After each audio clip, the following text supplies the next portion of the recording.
Hello, my Crystal Loves Texas podcast family. How is everybody today? I hope you are good. And I hope you got your popcorn. Because look at who we got in the house with us today. Oh Lord. Oh my goodness. we got one of our two resident conservatives in the house today, and we're gonna ask him so many questions that we just need to know some answers to. And he obliged us to come in and help peel some of these layers back and help us kind of understand what's going on. This is Dedrick Wilmer. And Dedrick, please tell us why we've seen your face around in Houston in the last few months. Yes. Tell us what's going on. Yes. As you know, I'm Dedrick Wilmer. I'm currently serving as Harris County Municipal Utility District Director and Board Secretary 248 in the Northwest Harris County, Cypress area. And I am the congressional candidate for the current 9th district. And I'll say the word current because as we know, conversation in these streets, in these homes, is of course redistricting, and we'll of course know we will probably jump on that topic later in our conversation. So that is at the end, and she mentioned the thing about conservative. I'm a coon ass from Louisiana, but I'm a Texan. Okay. Okay. And I'm a black man. That's right. Okay. Before everything else. Before everything else. Everything else is just labels. But that's the core base of who I'm as a person. Right. And we're going to talk about that later in the show because, again, we got to get out of this identity politics mess. Absolutely. And of course, I've got my sister Kim here. Hey. And Kim always, if it's something controversial, you better believe that Kim has an opinion. And my trusty co-host who is here every week, and I haven't seen her in about 2 weeks because she's been all over the globe. But Rebecca Williams is back. Hi, everybody. But Rebecca, Kim, Dedrick, what we really wanted to jump into today is some of the things that have really been on the front eye of the stove in the last 2 weeks. There are really three things. The things that are most pertinent to us are going to be the proposed redistricting of some of the congressional districts here in Texas. Also, we want to kind of get some clarification on this big, some people say absurd, but this big, beautiful bill and what it really means to people like us. You know, I don't call it. I know what you call it, Rebecca. Okay. What you call it? Tell us. Big BS bill. Okay. Yes, we've had some. Well, that's a nice one. Okay. We've had some. Crystal won't allow me to say the word. No, this is a family show. That's right. But and we also want to talk a little bit about and this just came out today. I just heard this about all of the information from the Epstein files that have to do with the president being redacted. Okay, that on my way home from school, I heard that everything that has to do with the president, and then it can be, as it happened, and then it can be released once all that is redacted. So so you did the major news. Oh, what's that Today? Well, tell me what it is. So the job reports came out today, and because the job reports were not favorable to the commander-in-chief, he fired the head of the Labor Development and Statistics, and she was appointed by Obama. I'm surprised she lasted this long. Yeah, right. Yeah. Well, her sole job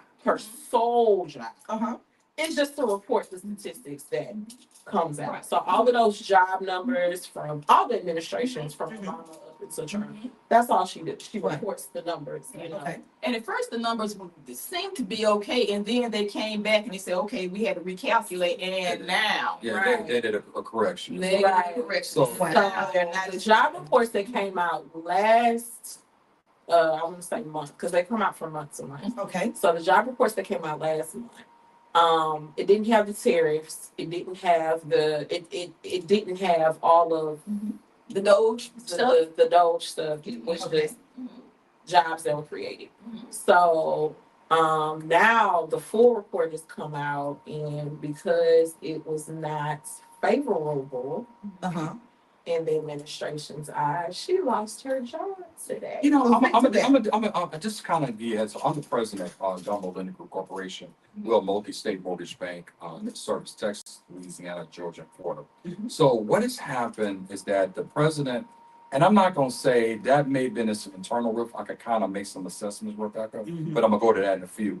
What has happened, the president and the federal, chairman, of the Fed chair, of the Board of Reserves, is of course Jerome Powell. About how- Right. And so with the Fed, so there's been a bickering about lowering short-term interest rates. Okay. And that'll free up some opportunities. That'll affect credit cards, auto loans, short-term financing. Right. Your long-term finance, like mortgage banking, come from treasury notes. Right. But that is an indirect spin in order that'll free up the government opportunity to buy treasury bonds. So the president said, let's lower the interest rates. But the Fed, Jerome Powell spoke on this week. And technically, those unemployment numbers could have been leaked out, okay? And said it had been an auto correction whatsoever. And that's why I'm going back to you, Rebecca. That may be this a theory, not saying it's a fact, is that why you didn't release this number sooner? Because that would affect if Powell would have said, hey, let's go ahead and reduce the interest rate, or when I speak in September meeting, I'm going to reduce the interest rates, because his comment was, and I'm not quoting him directly, his review was the economy, job market is still strong. And I don't see there's a need to taper the interest rates, because I want to allow inflation to go back up. I want to continue to go down. And that's, So, and and she could have provided auto correction weeks before, and the administration could have provided those notes to the Fed chair, because his ammunition was, let's bring down those interest rates. But again, when you have, because and I get that. I get Yeah. all of that. I understand everything that you just said, because my dad is in finance, so I understand all of that. But that still doesn't negate why she lost I'm gonna tell you why. her Okay, job. I'm gonna tell you what. Her sole Yeah. job Yeah. is just to Yeah. say Yeah. what's on the But she spreadsheet. has, And not only that, I'm gonna say, she- but, okay. but let me say this. That's Let me her say job. this, and this is my lane, okay? And I'm gonna say it. So you have to realize that people that work for government, from the undersecretaries all the way down to people who clean these offices, work from administration to administrative, probably all the way to Carter to they still alive. And then most of them during the Clinton years as they go on from there. So, but they have secretaries and undersecretaries they work for. Right. On the Labor Department. The key is that that's her sole job. She could have communicated that to whoever undersecretary was, hey, the Fed chair is going to be speaking this week. Everybody knows that the president wants these interest rates to be dropped, because he's been threatening to fire the Fed, Jerome Powell, for the last couple of months. And he But can't he do doesn't it have the if power. Powell is not- Yeah, because they don't report to anybody. They're Yeah. self-governed. So, and when I'm getting that out of this, Rebecca and ladies, is the fact that, I'm not saying she's been insubordinate. I'm not saying she's rebellious. But again, sometimes, even though I am a federal employee, I still have to work with whatever administration that is, because she worked for Obama, Mhm. Trump one, Successfully. Biden, and Trump two, and whoever comes behind him. So you got to pivot. You know what I'm saying? And I'm sorry that she lost her job, but hey, at the end of the day, you have to, play the game. Well, now let me jump in here. Mhm. That is true. But we all know that when Trump came into office, a lot of heads rolled. A lot of And not only did a lot of heads roll, but a lot of people who were installed. the first were and people- second terms. Yeah, but mainly in The the second, second year right. were people who were loyalists. Now, That's true. the fact that she was still there and she was appointed by Obama, like Rebecca said, I'm surprised. she lasted that long. I'm surprised she lasted that long. You got to do it Because 25 when- years to get every because- time. Yeah, because when those loyalists were installed, many times these loyalists were not necessarily people who had merit, who had understanding, who were qualified. Right. They That's were loyalists. They may look good on camera. Yeah. They, were Yeah. like sucking up to him, Mhm. that kind of thing. So now with her job is to report what's on the spreadsheet. That's it. Now, That's all. if the information coming to her Mhm. was coming to her in a way that was not all the same thing all at one time, that means that, without her being an oracle, Yeah. she's gonna have to say, okay, I got some new information. Mhm. Information updates all the time. Correct. And if she got some new information, it is her duty to report it. Yeah. Now, I'm sure when she got that information on that spreadsheet, she probably started looking for a job right then. She probably knew it. Because she knew what was going to happen. Right. But that did not dissuade her from coming forth saying, hey, this Hey, job this is report is what not it is. good. And Jerome Powell, who is sticking to his guns, like, nope. He is interest digging on rate- his Interest heels. rate is not Yeah. gonna lower. Yeah. No. And guys, I'll be honest with you, I can speak for Gumbo. I mean, I've been president founder of Gumbo. Mhm. We have had the worst summer ever since I opened my doors 6 years ago. Wow. Okay. And I haven't seen a production of mortgage banking and people buying houses this low since 2009. Woo. And I've been doing this since 96. Okay. So this is the lowest ever. Wow. The confidence and a lot of the confidence, Where does it come from? you know, it goes on top. Everything starts from the top. We have this sentiment when the president first came in office, Mhm. ladies, regardless of his concerns based on recommendation that he had from Doge, from Elon Musk, Right. to slash government employees. Right. The federal government hires the most people than anybody in this nation. They're the largest employer. in the country. Absolutely. Right. And so what has happened, once you set that cloud from there, Mhm. it becomes a ripple effect downhill. Okay. And so what happened, that cloud has never been lifted. And so we don't have like I've always said, the president is not a warm and fuzzy guy. Okay. Huh. So he's not the consoler in chief. He's just commander in chief. Now that could be, Or narcissist, you want. well, that's the Malignant the name call. Yeah, the name call. But it is what it is. It's not a name You're call. gonna get what you're gonna get. Yeah. Yeah, and you're gonna get what you But get. it's not a name call. Yeah, It's- but it's you- a malignant narcissist. Yeah, but you're gonna get what you're gonna get from the person, because if I'm in your life, Rebecca, you know what I'm saying, I can love you to pieces, Mhm. but if I do something you may not like, then tomorrow I become a narcissist as well. That's right. If it Yeah. doesn't go your way, and that's how it is. Mhm. And it's the fact that, because we don't know the man personally, all we know is his body work and what That's we right. see the optics on screen. Right. So that's why I reserved that comment well, is because we don't know him well. But based on his policy and based on his interaction, until he actually warms up and become more cozy to the American people, then American people feel more confident to make big purchases. It's Okay. not just all interest rates, Yes. it's consumer confidence. Right. So if I'm gonna have a job tomorrow, is my price of bread, milk, eggs, rice, and ground beef is going to rise up? That's what people worried about. So that I don't care if you far liberal or you far MAGA QAnon. Okay, it comes down to the issues that comes down to the table. That is the reason why I run for Congress. This is why I currently serve, because I don't care about that left and right stuff. Let's focus on giving people to buy homes, buy cars, send their kids to college. People are scared. Let me ask you this. Now, you touched on something there that really is concerning to me, and that is people's ability and the commander in chief's look to the public as though he's not concerned about people's ability to be able to educate their children in the future, obtain a college degree in the future, or that college is even important at all. Why have we, in the last 6 months, turned and made a shift and a pivot towards service and not education? What is going on? I'm gonna go to the president and I'm gonna pivot to that. So what has happened? The president had to get over the bitterness of not winning the re-election. Okay, years when he lost to Joe Biden. Okay, You're wrong. and they go back to the J6. He did. Yeah. That's why J6 You're an adult. and everything else, and of course, Yeah, all the suits and everything else, the prosecution, yeah, going to jail in Georgia, and yeah. all this. So there's a lot of bitterness and resentment that's there. Okay, and then as he transitioned from that, and then of course, I don't think he really think he was going to get elected, in my personal opinion, but he did. He didn't think Okay. he was gonna win. I You know Yeah. what I'm agree with saying? you on that. I don't think he did. Yeah. I don't think he did because I don't think. Yeah, and so since he did win, then now he in the first 90 days, first 190 days, the first 100 days in office, it was all bitter. Let me pay revenge. Let me draw out the pettiness. And now that's when you had mentioned earlier about the Big Beautiful Bill came about. Mhm. Okay. So the Big Beautiful Bill was probably the most fiscal conservative bill to mankind.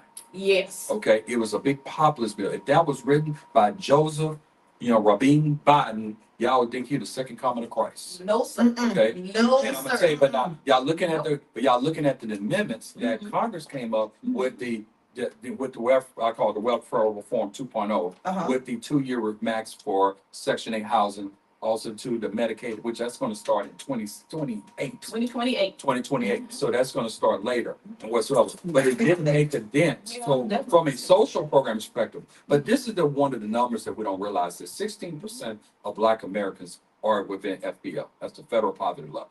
Okay. Right. How many? You So said 16%? 16% of Black Americans make at federal poverty level. If you don't know it, just Google it. Right. And you can pull your local, local metropolitan area and it'll tell you what the federal Right. poverty levels are. And if you go into, you can do the area median income. The area median income is like $90,000 in Houston. Okay. Okay. Yeah. It went up dramatically over the last 5 years. Okay. Okay. And so I bring that statue up, is because I think sometimes we realize that we got to get more people from Section 8 into home ownership. You can use your Section 8 voucher to use to subsidize your mortgage payment. And that was one of the provisions of the bill, was Okay. that if you go buy a home with that voucher, it'll continue forever. That's how you build generational wealth. Say that again. Okay, again, part of the You can voucher. use, so if I'm You- on Section 8 Yes, ma'am. and I'm getting $800 a month for myself and my Mhm. 5 kids, Mhm. okay, if that were the case, that's not the case, y'all. Mhm. But, so I could use that voucher. If I find a home and I have gone and qualified with a lender, I could use that voucher to put towards my mortgage. Gumbo Lending Group Corporation will approve that loan all day. I'll sign off on that loan all day long. Okay. That's the misperceptions that we have about aid. Right? Okay, let me throw this in. Now, I don't know if you know, but I used to be a loan officer back in the day. Yeah. And I came in what, 2007, being a Hold loan on. officer. Hold on. So, Yeah. yeah. So I saw the end of the Subprime. subprime Yeah. bubble, and I saw the begin. I was right there in the middle of it. So I therefore went forward. So I saw what was behind the subprime bubble. Right. FHA, the rise of FHA mortgages, Okay. that kind of thing. Mhm. And I was with a private mortgage bank. Mhm. So my niche was actually down payment assistance. Mhm. So I did probably at least a good $1 million of down payment assistance Wow. through the city of Houston. Okay. I was one of the, I was Houston one of the, Opportunity Housing. I was Yeah. one of their more prolific, Closers, yeah.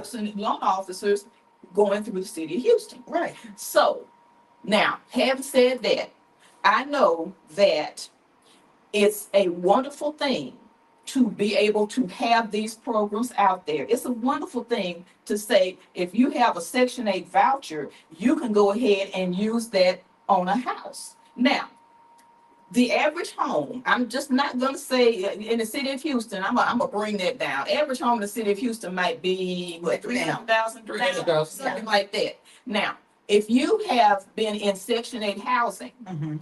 and you qualify for Section 8 housing, Right. that means your income is pretty low. Yeah. Yeah, It yeah. is pretty low. Yeah. So And you're making a point. yeah, so your income being pretty low. Mhm. Now, if your income is pretty low and you have X amount of kids, your debt to income ratio is high. Right. That means that even if you found the most beautiful home out there for $300,000 and you have a Section 8 voucher, unless something rained down or you won the lotto, you probably would not be able to qualify. I disagree. I'm gonna tell you why. Okay. Okay. So the purpose of Section 8 is not to have you Section 8 for life.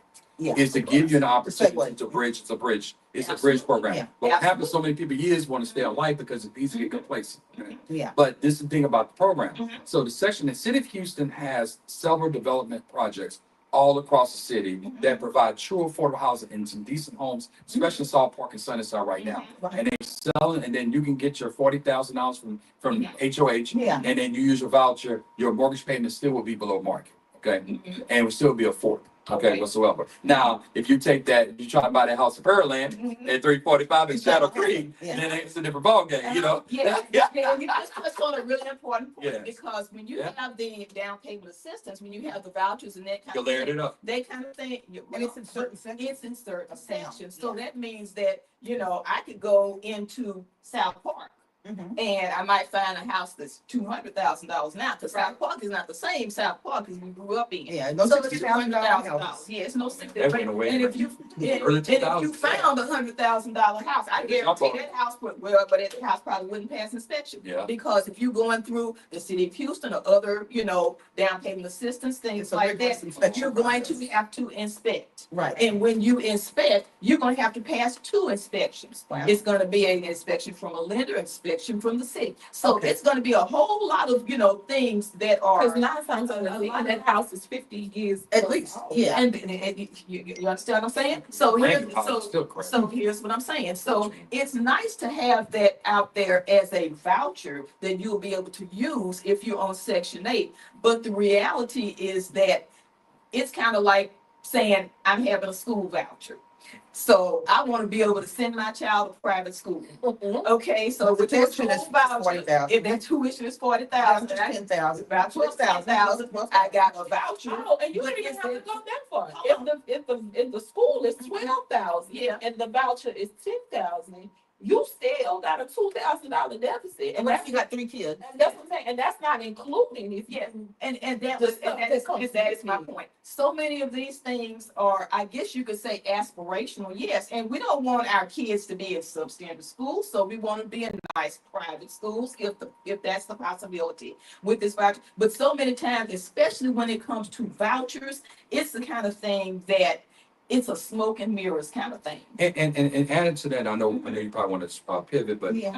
reference to the vouchers are very accommodating for individuals that really don't pay any money out of pocket for any house. And they didn't make the adjustments because housing is very expensive, especially on the renters market. For a 2-bedroom, you average close to $2,000 a month. And when I get credit to HUD, HUD is always keep reevaluating market rents and everything else. Yeah, we've got some viewers who are chiming in too. And one viewer said affordable housing is currently $385,000. Well, I mean, that was peak probably during COVID. Now the price of homes are It's going going down. down. It's going down. And it was. I mean, And she's It was. probably talking about It new was. houses. yeah, new houses. Yeah. And new houses, guys, new houses is not the greatest. Any Joe Blow in the state of Texas, there's no licensed contractor. Only licensed to build in That's Texas is true. a plumber and electrician. That is very Wow. true. Okay, so they Yeah. don't blow up the system, septic systems and water. Yeah. And of course, and your electricity, don't burn up the house and burn up the neighborhood. But anybody can be Bob the Builder, knock on wood and everything else. Yeah, Yeah. exactly. And I bring that up is because again, based on vouchers, Mhm. the bill, the big beautiful bill, Bill Clinton back in 97, right after mid 96, right before re-election. No, right after re-election 96, he came with the, of course, with the Welfare Reform Act, Right. which that's how Walmart blew it up. Mhm. Walmart went from the smaller stores, you don't remember this, they went to the super centers. Right. Okay. Because they were the people that hired people from welfare to work program. Right. That was a very, very, very strong program because what it did, it taught everybody to get on your hustle, Mhm. go to college, go to the military. And Yes. what we got to do is again, we only talk about 6% of Black Americans, but guess who holds the meat for those assistants? Poor whites. Oh, yes. Oh, Okay. yes. Poor whites. We can all. It's just more Yeah. of them. It's, That's and more, they yeah. share the numbers and even per capita, they still hold weight because that's why you have all these issues of immigration. We got problem with that, whatever. It's because of the fact that they got to compete. You got to let go of the alcohol bottle. You got to let go of the milk bottle. You got to let go of all those different things. You got to take self accountability. Like I explained to you walking up. Parents got to be parents. Adults got to be adults. Accountability starts within yourself. So I could blame all of y'all or the reason why I don't have the things in my life. But when am I gonna point the finger at myself? Mhm. And this is That's true. why we gotta have the issues here because we don't take self accountability. Okay, Dedra, let's pivot for a minute here. Mhm. And let's turn the corner to this because we spoke about this a little bit earlier. But I want to know, people are upset right now, and I can understand why they're upset. Mhm. People are upset because, Kim, you talked about a sound bite before you came in here that was made to our governor Mhm. about the redistricting. Okay, I got it here. you have the sound bite.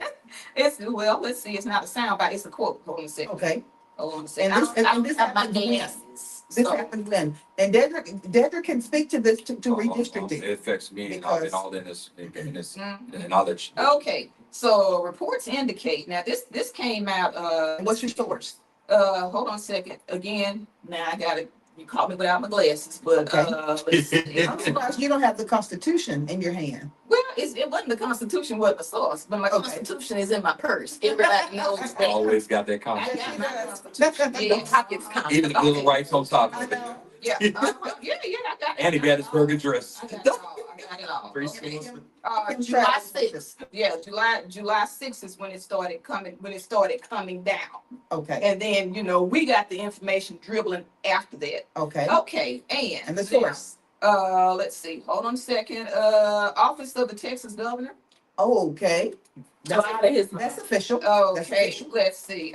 Reports indicate that Trump pressured Abbott to initiate a mid-decade redistricting effort in Texas to expand Republican control in Congress. This plan, according to critics, could add several Republican seats, but has been described as a power grab and potentially discriminatory against Black and Latino voters. Okay, Initially, Abbott was reportedly hesitant to take on the issue, but ultimately agreed to put it on the agenda for a special session after speaking with Trump. Now, the special session was actually to talk about the flooding in Kirk County, but this jumped in. Well, no, actually, they had three different issues. The three different issues. Yeah. So one of them. Kirk County, they were talking about Yeah. legalizing of weed. Because Legalizing weed, that's because right. Patrick and Abbott on both sides of that issue. Legalizing weed, And uh-huh. then, I forgot what the other issue was, Yeah. but it was three. THC. It was Redistricting. the Redistricting. No, Yeah. redistricting just got. No, that was all part, that was all Yeah. part of the memo. He called a special session, that was part of the memo, and there was another item that was, to discuss, a king is gonna come with them. It's gonna- Yeah, Dedrick, that's the I'll way, ask we you. probably think Yeah. about this. Border security, Huh? border security. Board of That's what, Security. that's what the, wants to about. That's what Okay, we're coming. so, Yes, ma'am. okay, so Dedrick, Yes, ma'am. this is what I need to know. Make me understand, Okay, as an African American woman here in Texas, a voter who has voted since I've been able to vote. Mhm. Why something like this would even be considered okay. with it being as, with the even, hold on, we're I'm gonna let, and I'm gonna respond. Yeah. I'm gonna let all y'all get your emotions Because out. you told, And yeah. we talked about this today, Mhm. and I want you to, I want you, everybody else to hear what you said, because it was something that I wasn't aware of. But why is something like this even able to be put on, I'm not gonna say the ballot, but, put up for a vote right now, being so blatantly to the public discriminatory? Yeah, I'm gonna answer that. You want him to go first, I'm I sorry. did, because he spoke to something, and then. Yeah. So listen on this, okay, so let's all do this, let's all reset, and let's take our emotions out, and let's focus on facts, Mhm. facts, and facts. Mhm. We all know through the history, from the 14th Amendment, Mhm. you know what I'm saying? And of course, through the Civil Rights Act and voting rights laws and whatever. And of course, all of that together all combine into create this aura and create this cloud that we were never given the opportunity to participate in the process of voting. Okay. Over the last, let's say 60 years, Mhm. since the Civil Rights Act, over the last 60 years, as we move on now, is the fact that Blacks, Hispanics, Asians live in segregated areas. They still do today. North Texas to be example. Okay. But Yes. in Houston and Harris County is different. Mhm. So, and I'm gonna bring in the legality side. Mhm. This case has been tried in Louisiana. Okay. Cleo Fields, a good friend of mine, family friend of mine, he our gubernatorial candidate, of course, been in some little trouble too. And he's Sarah Congress first time. He represents a congressional district in Louisiana that carved just only for black folks. Okay, Okay.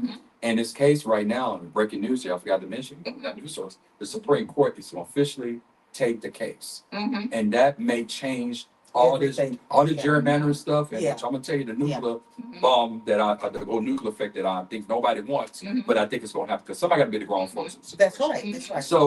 So that's and this case is tried in El Paso too, from the 2020 maps, which was released in 22, Right. 21, 22. Yes. And that's been still debated because of the fact that, so the Voting Rights Act called VRA, let me give you two acronyms, VRA and VPA. That Voters' Rights Act, which is called, it's the policy that sets up how you create districts. Yes. And if we're talking about congressional district, we're not talking about your HOA district or your Yes. school board district. Yes. They can do whatever they want to do, only congressional districts. And what are the considerations? Consideration, so 760,000. Yes. That is the benchmark.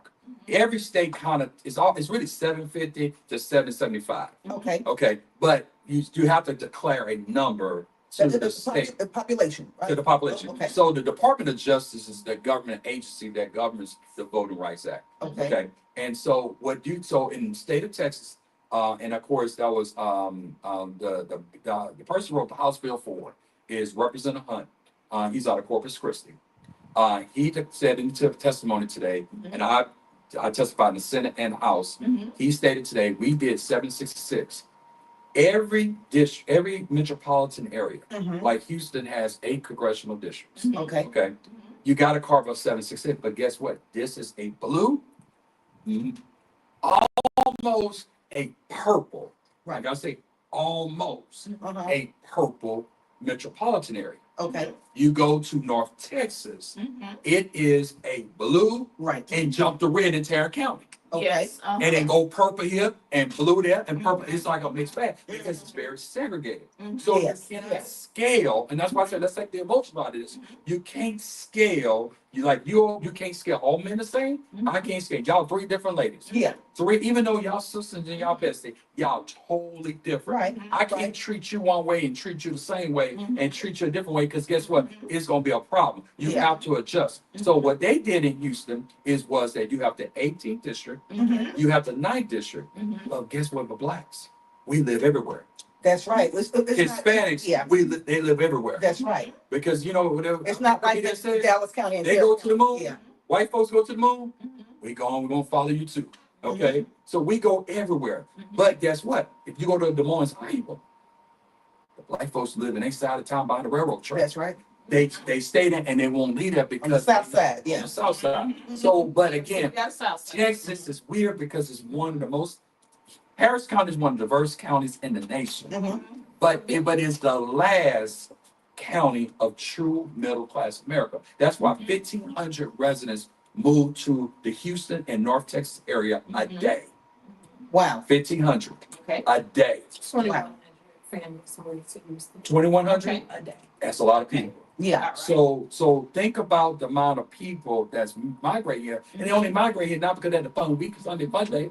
yeah, They moving here because they're opportunities. that's right, it's opportunities. And they Yes. have great public schools because of what you all have done to our students. Right. I want to thank y'all for that. So I'm gonna bring up a statistic that most people don't understand. Okay. Have you ever worked in Katy and Cyfair Independent School Districts? No, I South have Fair. friends. Yeah, friends do. Okay. It's not fair. yeah. Okay. Katie. Cyfair and Katy are Cyfair is the 3rd largest school district in the state. That's correct. HISD, Dallas ISD, and Cyfair. It's one of the largest suburban school districts in the nation. Right. Okay. So what has happened is the fact that you took both of those school districts, put them together. Mhm. You have their own congressional district. I'm Uh-huh. gonna give you a surprising number. Guess how many of those people are actually vote Democrat? Probably at least 50%. 44%, Yeah, 39% Republican, yeah, and 17% Independent. yeah. So if you take that sample from a far suburban area, which if you scale it to Fairfax, Virginia, you scale it to Gwinnett County in Atlanta, not gonna be- up in yeah. Alpharetta, Uh-huh. or Peachtree, Georgia, Uh-huh. in Peachtree City, Georgia, guess what? You would just automatically assume that is red MAGA, white. Mhm. It is not. Right. So let's get back. So the issue that I have Mhm. is the fact that, and the number, if I go to that point, the number that you have to consider in Mhm. Voting Rights Act Mhm. is a combined effort between black and brown. So that is called B plus H. The B plus H is that it's 34%. Mm-hmm. As long as you have a metric of at least 30% or greater, you're eligible to create a congressional district. So the Okay. eighth, so let me give you the ninth district. The new ninth district goes north as Kingwood, goes straight south for LaPorte. It Okay. goes east to Let's Edo go south. into Yeah. Fifth Ward, Okay. and then west to Edo and Fifth Ward, and east to the county line. Okay, Okay. that's the new knife. The old knife, is of course South Park, Sunnyside into Fort Bend in Missouri County, the northern parts. Okay. So that area would not ever be a. Don't let things we see on the media. Is not no R15, the R10. Yeah. It's probably a D7. Yeah. Is that to make the race competitive? Because what's happened in these inner cities, you have D plus 25. So what has happened, you have these incumbents that sit in these positions for life or forever. And guess who takes the biggest hit? You all. So if I always tell you, oh, well, they're taking my seat away and they taking your representation away and they racist. Anything that flare by emotions, we get all riled up. Well, no. First of all, I don't agree with that Why not? because I have to vote for you in that seat. So, and I wish people stop saying this. That irritates me. Irritates. Because Let's the thing roll. is, those people keep getting voted in by the constituents. So if the constituents want those people in their seat, they're going to be in that seat. I don't give a damn who runs. Where you live? Where you live? I live in Sunnyside. Okay, so you prime example. So Sunnyside has one of the highest crime rates in the city. it don't matter. And, no, let me finish. It has no street lights in Sunnyside. Let me say, has a food desert, but y'all don't hold your people accountable because you vote for them, but you don't hire them. And at the end of the day, Mhm. people Y'all- don't vote for who they But gonna you vote okay for. with it? Are you complacent with that? If people gonna vote for who No, they no, gonna answer vote the question. Now, No, no, no, no. I'm gonna ask you a question. for. No, I'm gonna ask you a No, question. no, Answer my question. No. Answer my question. No, Are you what okay I'm with that? saying, what Yeah. I'm saying, it doesn't matter what I feel, how I feel. Let me finish. That's feelings, facts. Didn't I just say it doesn't matter how I feel? So what is the facts? So what I'm saying is the fact is that the people put them in the seat. But no, but you're a voter. So- But do you continue to so- vote for those same people that they vote for? What do you mean? Okay, so you have had Rodney Ellis, who sat in the Harris County Commissioner seat for many years. Mhm. You have Al Green that's been elected since 2005. Mhm. You know what I'm saying? You have Boris Miles, who's the state senator, and then of course you have Ron Reynolds on the back end. Okay, then you have right now on you have I'm trying to get your city council members. You have Carolyn Shabazz. You have Boykins. And so you may have some. Boykins is not. Boykins. Okay, no, but he rotate. He was there before. Yeah. Okay, I'm going to based on lineage. But he's not there. No. But no, Yeah. and he's running again, and Yeah. but he was elected before because I'm going to live in that area. So my question is, if you take for the last 10 years, what I'm gonna ask you a question. The What has people improved? vote. The people My question is, vote. what has improved And I'm in that answering area? the question. That's my question I'm to you. answering the question. What has improved? The people vote for who they want to vote for. It doesn't matter. Oh, so you're not gonna answer that question? Okay, I will answer Okay, that question. thank you. Yeah. I will answer that question Please because do. I had to look at metrics when Crystal was running for office. Right. We all know, and I think everybody's gonna agree with this, your majority of voters are gonna be people who are over the age of 50. Exactly. So 65 that plus. means- That's right. So Yeah. if that person who is in that district came into office Mhm. and the person in that district, was voted in and they like that person, that means that that person is probably going to be repeatedly voted in because you have an aging population. Exactly. that And is then going they to will, keep they are the voting people those that people vote. in. Now, a lot of these things that you just, said, okay, the food, there's the all that kind of stuff. A lot of that is city. A lot of that is city of Houston. A lot of that don't have anything to do. Because I'm Yeah, gonna we tell are. you, my daddy, Wait. I'm gonna answer that. Hold on.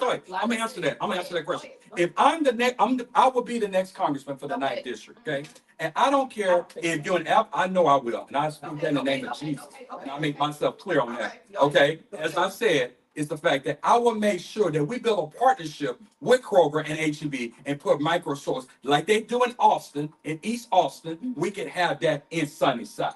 okay? We can make sure that we put dumpsters on certain areas where they dump the trash at, that I see every time I drive on Reed and MLK and the dead end. We're gonna put dumpsters in those areas, line it up so they will be dumped when we. Kim, like you said, wait a minute. I am talking, I'm talking. Let me finish, Like you please. said. Let me finish, because we don't want the facts. Hold on, We hold want, on. we want to get in the feelings. Go ahead. And my last thing we're gonna do, we, again, in Sunnyside, they have a response time, sometimes zero. They don't, HPD sometimes don't show up at all. They But what don't. we'll They do, don't. we'll, the super neighborhoods, we'll get alignment where we'll provide a grant from the Department of Justice using community development block grant funds to provide community policing where they have a contract policing through the Harris County Sheriff Department or the constables to make sure they have response time less than 5 minutes. Kim, Okay. like This you is what I'm said, talking Kim. about, taking away from the feelings and focus on the. But Kim, like you said, All the right. average voter Okay. in Sunnyside, the average voter is elderly. Those are the people, when we did Crystal's campaign,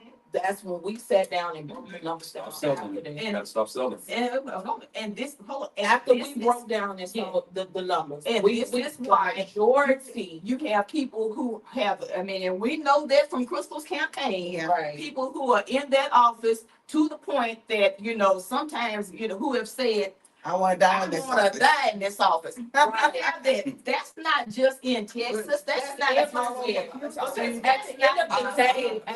That's day, not an excuse. That It's is those not- excuses. You're right, but hold on. Yeah. I get that. But it's Not- fact. But it's fact. But- Now, hold on, if you It's have not a even younger, fact. when you start having Disagree. having younger people come in That's right. and, go in and run and win, at that point, now you get a change of ideas. But Right. those ideas have to align with whoever the population is of that district. I'm elected official, okay? Okay. And I'm elected in a very majority white area, Uh-huh. okay? Yeah. So again, I didn't hear these guys had pitchforks and burning crosses because they didn't want no black men represent them. What we have to do, we have to start not voting for people, for hiring for people. But guess what we got to do is first register to vote.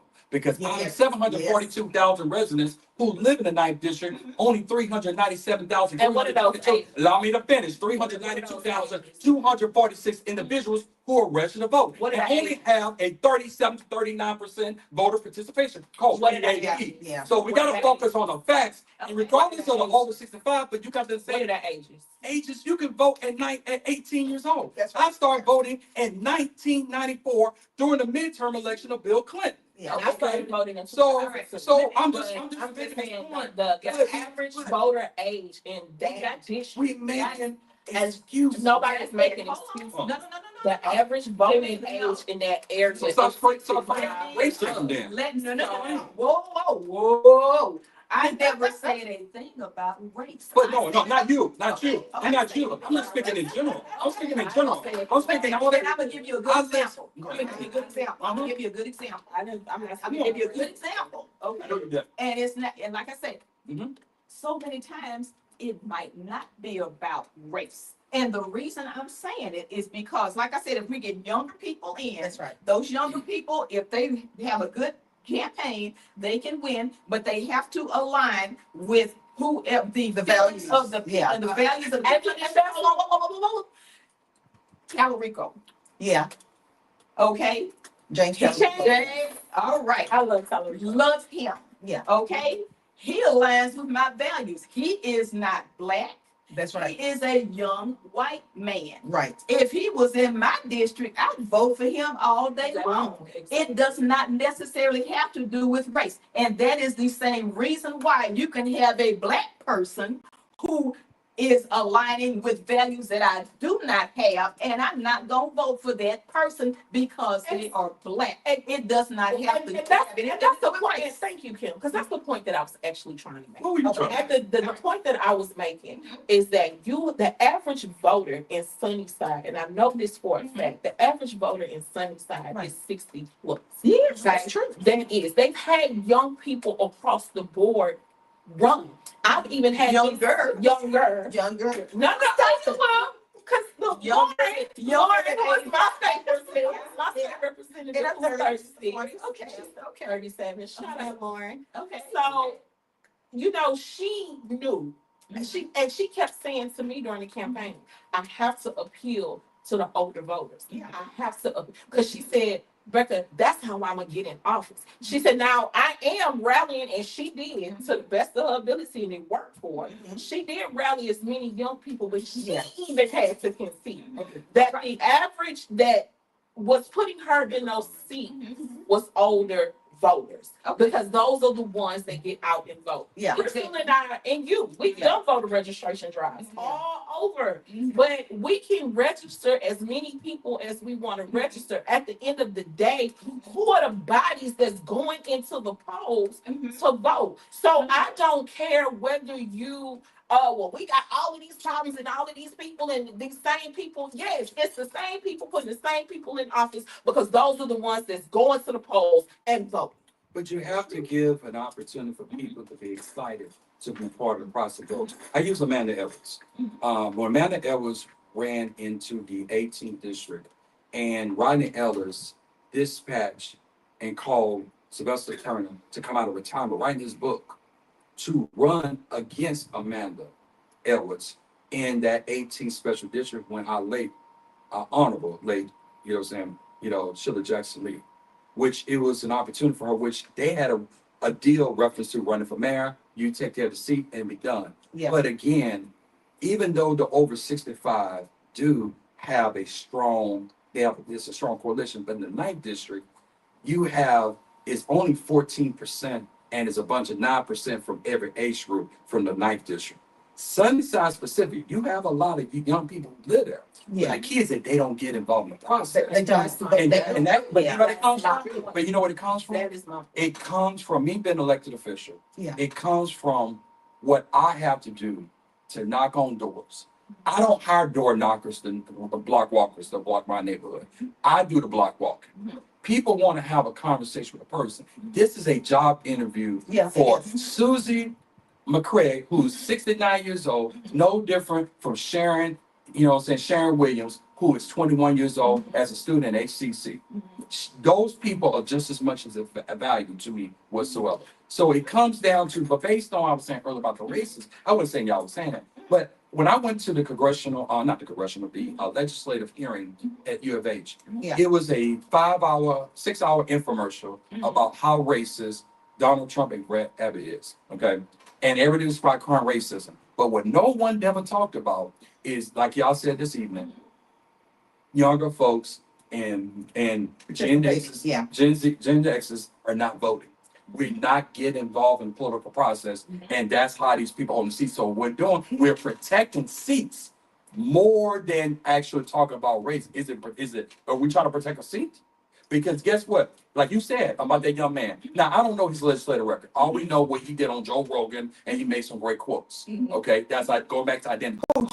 Yeah, we want to talk So he about. won his district by Yeah, but I want to talk about legislation. Yeah. And what his thing is that he's a moderate Democrat. Yes. Now, if you would have said that about 7 years ago before Trump, then he would say he's a conservative Democrat, he's a blue dog Democrat, he's not your friend. No, But I'm just saying, not you all, Not- but that's the consensus. That's the consensus. That's the consensus. You know what I'm saying? So what I'm saying is because our politics have got so polarized to the far left Yes. and the far Extremely right. polarized. Mhm. Yeah. And so, but based on this whole redistricting, people were complaining without a map. And when a map finally posted, if you look at the maps, does it protect the incumbency? No, it don't. It don't protect Al Green. Okay. But if Al Green would have been a moderate Democrat, or he'd been focused on being the person who brought the money into the Houston delegation, Mm-hmm. I guarantee he could win any race in the Houston metropolitan area. So let me say this for the redistricting, because I don't think people understand what redistricting is. So, after the Voting Rights Act and the Civil Rights Act was passed in 1967, redistricting entered into the conversation. And it was passed by Lyndon Baines Johnson. Now, the reason why redistricting happened in the first place, because I think people get confused. They hear redistricting and they're like, gerrymandering is so terrible. It's not terrible.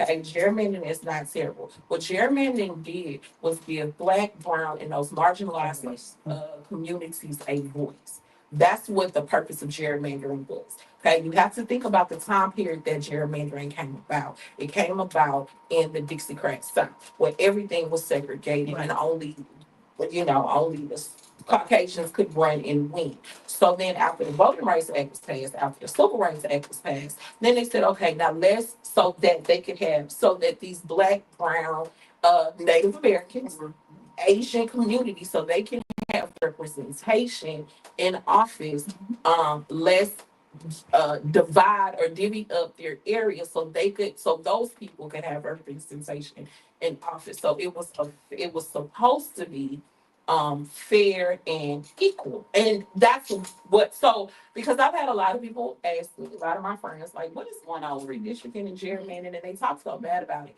Now, what happens is, of course, human nature, and I'm not saying black, white, Republican, it's just human nature. You know, we tend to, you know, get a little greedy and power hungry and everything else. And we're going to, you know, we're going to fix stuff in our favor to make things for a power grab. But redistricting in itself is not Bad thing. it wasn't a bad thing. Matter of fact, it was a helpful thing because if it wasn't for redistricting, we wouldn't have had the Mickey Lelands, the Craig Washingtons, the Barbara Jordans. We wouldn't have had that. So that's just a little history lesson to let you know. And Now, let me ask let's a take question. it. Yeah, and we want to make sure that we, Now, question. Yeah. You understand? Yes. Go ahead. Let me jump in right quick. Now, let's take it back to the state of Texas for a little Yeah, bit. got you. After the 2020 census, Mhm. the lines were redrawn. Yes, they Okay? Because Texas understood that the only growth that had come from the state of Texas was the Latino community. That's right. Was the Hispanic community. Mhm. And Texas officially became a majority minority state. Mhm. What, 36, 34% were Mhm. white, okay? And the rest were black, brown, Asian, that kind of thing. Now, after that, when the lines were redrawn, they were redrawn to make it to where most of the districts were white. They were redrawn to where you had, what, 4 majority Hispanic? Something like that? Yeah, I can tell you, in two Something districts. like Let me get the that. facts. We looked at the maps. Well- Because And I don't know. I give you the facts. because we studied the maps. Yeah. Okay. Yeah, and go ahead. You had two, Go ahead. yeah, you had, so the 38 district, which is now seated by Wesley Hunt, was created. Right. And it was another district in North Texas, Right. that was created Mhm. under that. And then, of course, that case, there's still that case still tried in El Paso right now. Okay, so we still never settled the 2020 census. Mhm. And you can actually it's no the Supreme Court case have stated, you can do redistricting any given time, you know what I'm saying? And long as you comply, as she said earlier, it complied with, you know, the VRA, the Voting Rights Act whatsoever. And the thing about Texas, the loophole in Texas, that you have a lot of Hispanic, but the Hispanic community, you know what I'm saying, is a swing voter. Okay, now were they a swing voter because of of Kamala Harris versus Donald Trump, Mhm. or were they a swing voter between Donald Trump versus Joe Biden? Because they went a plus 17 Mhm. during Joe Biden, Mhm. and it was a minus 14 that went in favor for Donald Trump. That's Okay. like a 30-some plus shift in Okay. voters. So, Okay. so is it really artificial, or Okay. it is really shift of ideology? Let's say this. Let me put it in the, let me put the big picture over here. State of Texas is majority minority. Mhm. After the last districts were redrawn, there were still a minority of minority districts. Most of the districts were still white. Right. These maps are going to make it to where even more It's of the diluted. districts, districts of color are diluted. Now, if we really wanted to make it super fair, we would just have a grid. Well, no. No, I'm gonna make you laugh. I'm gonna make you laugh. I'm gonna make you laugh on something. But Yeah, it's being I'm gonna make you drawn laugh. to Yeah. favor Yeah. to favor the But- white population in Texas, which is 34% of the But, state. but what I said earlier, Mhm. if you do that, then you just go all at large, like you do on school boards. Mhm. You just go at large if you're gonna do it that way. Some Okay, states do. and then I'm saying, I pray to God the Supreme Court doesn't do that. Mhm. That may be to say, we're gonna play the grown folks, we're just gonna whoever the top 38, you get in, okay? Mhm. And let it rip, that's option A. Mhm. You gotta understand, Houston Metro is not East Texas. Mhm. Houston Metro is not Austin. That's Houston right. Metro is not the Rio Grande Valley. Mhm. So when you look at this, why I say we have to take the emotions out of it and not cry racism, because blacks, whites, Hispanics, Asians live everywhere. So you're Yeah. never going to get a white majority area. That's why we can't vote on party. You vote on candidates. Okay. Wait, wait, Understand? Okay. Wait, Wait a minute. But Here- Crystal, I want to okay. go back and answer Okay, the but, question. okay, hang on one second. Before, yeah, Yeah. before we go on, Tiff has something to say to Derek. Why don't you read her question? Yeah, so the first question was, she was asking about infrastructure. So in my experience, so the Monday district, we focus on water, sewer, we focus on roads, we focus on Hold all. on, hold on a second. Did you read out what the question was? Yeah, Tiff, Oh, she has a lot of questions. yeah, Tiff says, Mr. Wilmer, if you were speaking in Sunnyside, a neighborhood likely to be cut from Texas 9.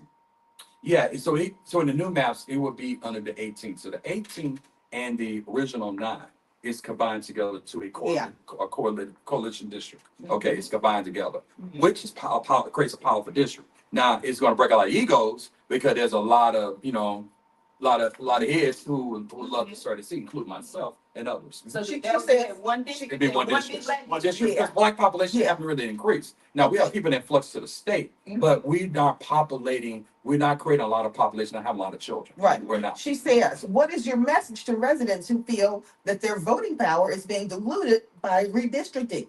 Are you here as a candidate, an ally, or both? I'm here as a candidate, but I'm here as a Texan. So one thing realize that, again, I keep speaking on Houston. I don't care my district, Carver Pipeline all the way to El Paso, because I represent black, white, Hispanic, Asian. I don't care what socioeconomic background you come from. Rebecca, I'm going to serve you, even though you might not support it, I'm a voter, but I'm still going to take care to make sure that your services, to make sure your livelihood is better than the way I found it. That is a leader versus a politician. The problem is that we protecting politicians, we're not holding leaders accountable. Now that I will agree with. I will say this.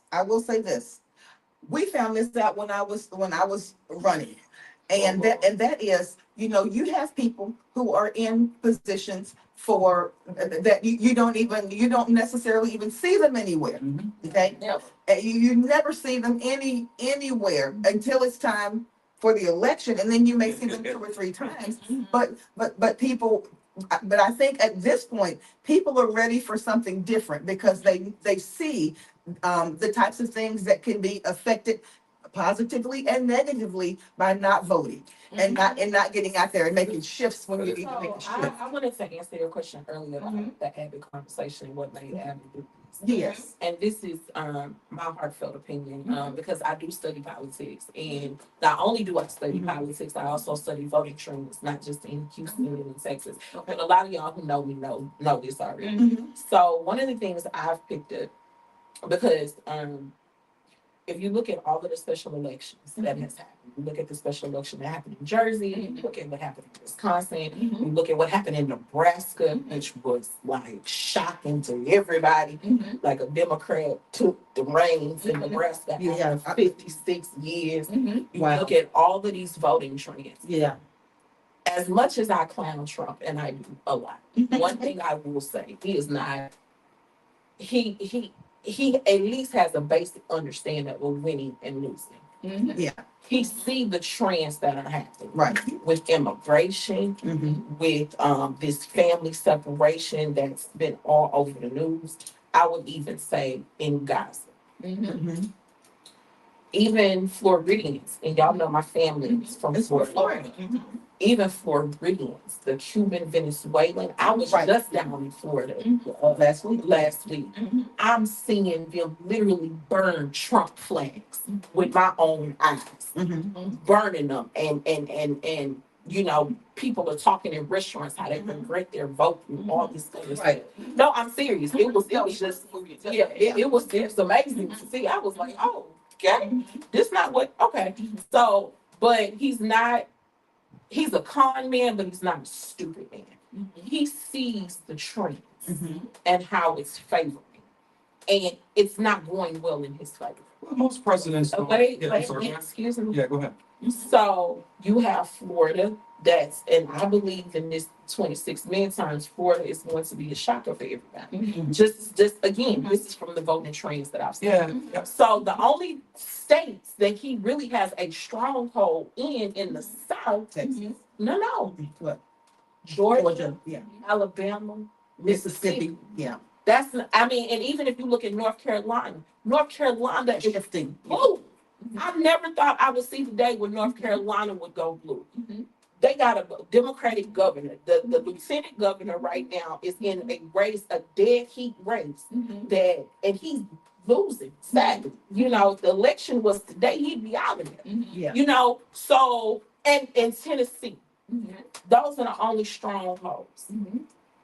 If Texas shifts blue, that's it. It ain't happening. Yeah. Okay? Ain't No, happening. listen. So, but I'm saying, Yeah. so now he's scared, he's running scared. I don't think he's running scared. Excuse me, I'm gonna say I'm this. still not Can finished. we wrap it up? Yeah. I'm still not finished. Okay. Go ahead. So, from what I see, so now then you have states like California, you have states like New York, New Jersey, Minnesota Yeah. has come out now. Yeah. Tim Walz, and they are saying, hey, Texas, you do this.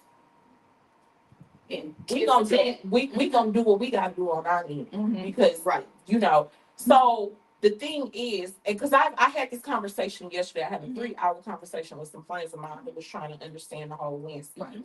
And that's what I was telling them. I said, Texas, like the reason he's focusing on Texas is because if he loses Texas, you know, It's and this is the same this, because if you think about 2020 when Ken Paxton, which my mouth flew open, Ken Paxton got on 60 Minutes and said that Oh, I remember that. yeah, he was saying that you have one city, which I knew he was talking about Houston. Yeah. He said you have one city that don't have a Republican sitting in office in the entire city. Right. And then he said that and that city is probably gonna be blue for the next 50 years. And his exact words, if I had not stepped in with the courts, then election night would have had wrapped up real early for Trump. He wouldn't have been talking about no 2020 stolen election. Because if Texas would have went the way that Texas was trending, he would have lost. It would have been over for him that night. So what? So why did Governor Abbott? So this is what I'm saying. The pressure is being put on Abby because, like I said, Trump is not you know, he's by far, you know, he a calm man, but he's not a stupid man. You know, so he understands if Texas trends and go and you even have Republicans in Texas that are not satisfied with Trump is doing, especially with this voucher thing. You have disrupted Right. plenty communities, Republican communities, And public school funding. and Crystal, you and I have sat in hearings where Republicans in these red, Very angry. very angry with acting. So that's what I'm saying. We talking about, oh, facts, not feelings. I'm sorry. People vote on their feelings. I don't care what you feel about that. Yeah, they do. People vote Well, on yeah, their that's why feelings. we have the polarization. we have So, right now. but now you have Yeah. these Republicans in Texas that are angry. But let me say something. Again, Let me say something. so this is why she asked, what do you think it is? And that's what I think it is. Like I said, Again, we have this polarization, and the polarization that we have is that you have, of course, you know, the president. It's congressional seats. Yeah. Okay, so we're not talking about, you know, all elections are local. Okay, Yes. and I think we fail to realize, and everything goes to local issues and not focus on national issue. If you talk vote vouchers, that's a state by state issue whatsoever. But most people still go to public schools. Right. Okay, it's for certain people who are not comfortable in sending their kids That's right. to public schools, and it's a great opportunity for pro-red, you know, precincts and state representatives and state senators to keep them elected by sending them into private schools, whatever. But the person the people that may benefit out of it is, of course, your old, you know, your traditional Black Christian schools, okay?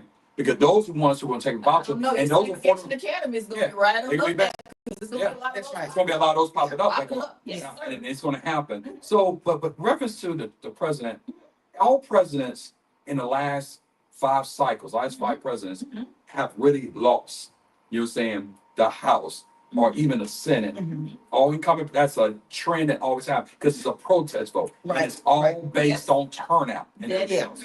Now, for as Feelings. yeah, I Feelings, mean, yeah. but let me say this, our audience, okay, and I'll make myself clear, okay? The political people who are political literate actually vote on kitchen table issues and how it affects their everyday life.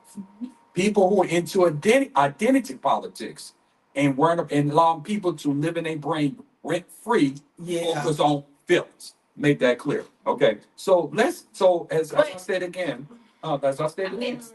Yeah, like I said again. So let's go back to, again, President Trump said something, it's gonna take the right candidate. Mhm. You cannot have a ultra Christian nationalist, I call QAnon MAGA type, to run for a congressional seat in the Houston Houston area, metropolitan it's area. not gonna happen. Because you know why? They're on top of, again, Dan Crenshaw. They are primary him, because they call him a rhino. Mhm. Okay. Tell us what a rhino Okay, is. Rhino is Republican name. Well, thank you. Okay, Republican name up. Okay, they call me a Rhino. Okay, you're saying, and I'm gonna talk about that later. Then now they calling Wesley Hunt a Rhino. Oh, really? Ken Paxton people. Okay, she mentioned Ken Paxton Bestie. Okay, you're saying they call him a Rhino now. It's because if you a Republican or have somebody Christian that believe in making sure you focus on infrastructure, not job creation, but career creation. Yeah. Who want to make sure you lower taxes, lower homeowner insurance, and bring a better life for people whatsoever. Then you feel that you are a sellout to Yeah. the Republicans. It's not a sellout to Republicans. You're a sellout to QAnon and MAGA. Okay, Wow. that's what it comes down to. So what it does, it pressure Republicans to not to be the Bush like or the Reagan like or the McCain like anymore. It's almost you have to be almost in this cuckoo world. It's getting about the emotions. You got to be super emotional, beat people up, beat people down, but not try to bring people together as one. Coming to the middle because I need my Democratic friends. Yeah. Just my friend. I sit in that part to see. We don't care about Republicans and Democrats. We got Republicans and Democrats write bills that try to dismantle MUDs. Well, everybody gonna, poop in the doggone outhouse, Yeah. and people gonna get their water from a jug or Yeah. whatsoever. Yeah. No, that's not how it goes. So, but back to her question. Yes. And this is Tiff. Tiff, ma'am, you read the question. Tiff says, as secretary for MUD 248, how has your utility board experience prepared you to address the infrastructure and civic challenges facing residents of Texas 9, especially as communities are being shifted? Man, Flood, one of the issues, especially in Salt Park and Sunnyside, Mhm. you have Greens and Brays Bayou. Okay. Brays Bayou to the east, Greens Bayou come right through the middle, and Buffalo Bayou come to the north. Okay, so you have those three bayous where all the water brings in. A lot of water that shifts they come from the Maryland area, shift to go in the southeast, that bridge into both Ship Channel and Galveston Bay. So the county had a study about 7 years ago that they was going to shoot this water underground in jets underground, which was part of the $1 billion money they received that no one knows where the money at. Mhm. What I do when I get to Congressman, the first thing I'm gonna do, any money we're gonna get, we're not gonna get it. I'm not gonna distribute that money to Harris County. Only Harris County gonna do is provide administrative opportunities for them. But we're gonna allow the Armed Corps engineers, the real, infrastructure The ones who builders, know how to- who knows how to do it. They may take them 10 years to do it, but guess what? It's gonna get done and get done right. We're gonna allow the Armed Corps engineer to actually take care of that project to make sure we can finally move forward and not worry about flaking. When I first moved to Yeah. Houston, I moved to Houston the weekend of Tropical Storm Allison. Woo. And I'm gonna tell you something, I still got PTSD from that moment. And that was my Houston wake up. That was welcome to Houston. Yeah. And ever since then, I said that I would do whatever it takes to make sure that we take our infrastructure. That's the first thing we gotta do. And that nothing we gotta do. Why when there's a storm? Why when I'm in Cypress, our power lines are underground? But if I go to Yeah. Sunnyside where she is, guess what? They're up top on poles. Yeah. So you get a wind more than 40, 55 miles per hour, It's it's down. tumbling down. So what we're gonna do is get a grant to make sure it gets a center point and allow those lines underground, create easements, line underground, so we don't have to worry about that anymore. That's called smart government. Yeah. So my experience as a MUD director, we engage in smart government. We don't get permission from the GOP, the Harris County GOP, or the Fort Bend GOP, or the DNC, or anybody else. Mhm. We just get shit done. That's what we do. Yeah. All right. Oh, Yes, Kim. now, let me jump in. Yes. Okay. And Kim, we got about 7 minutes. Okay. Okay, All right. Now, number one, you are right. People, young, especially young people, do not register. They do not vote.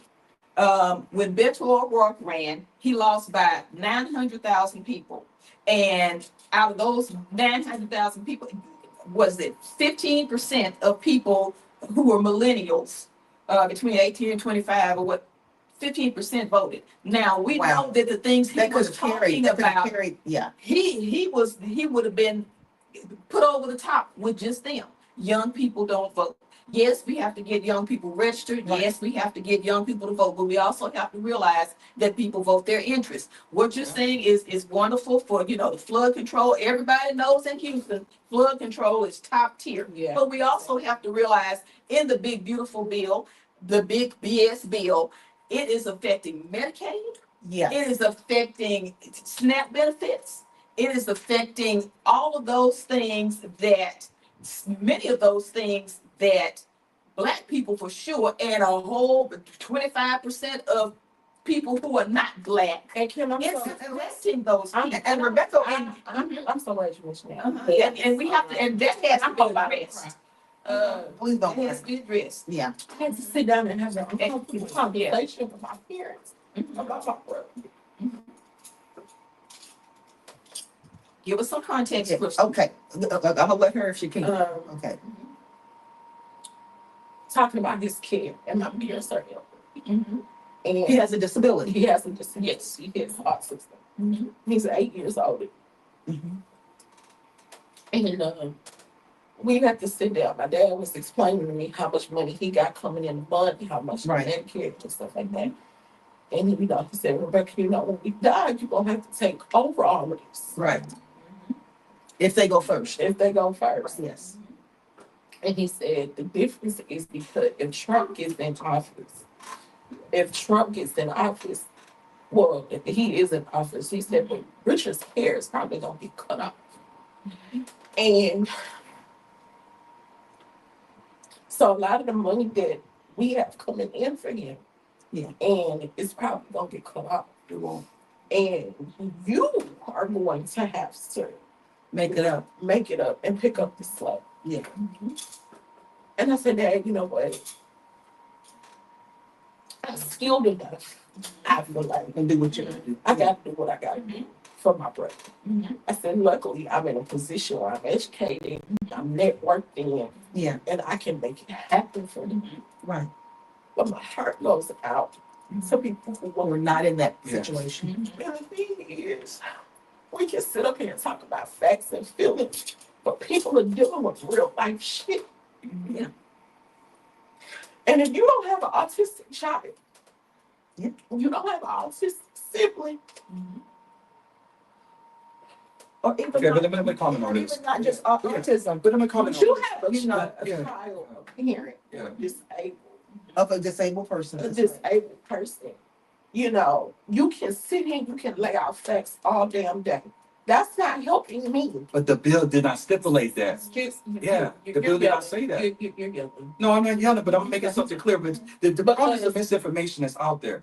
The bill was a work requirement.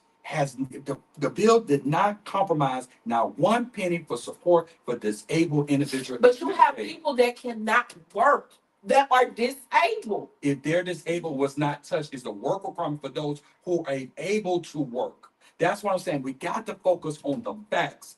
That is the facts of the bill. So anyway, like I was saying, We gotta focus on the facts. like I was saying, having this conversation Yeah.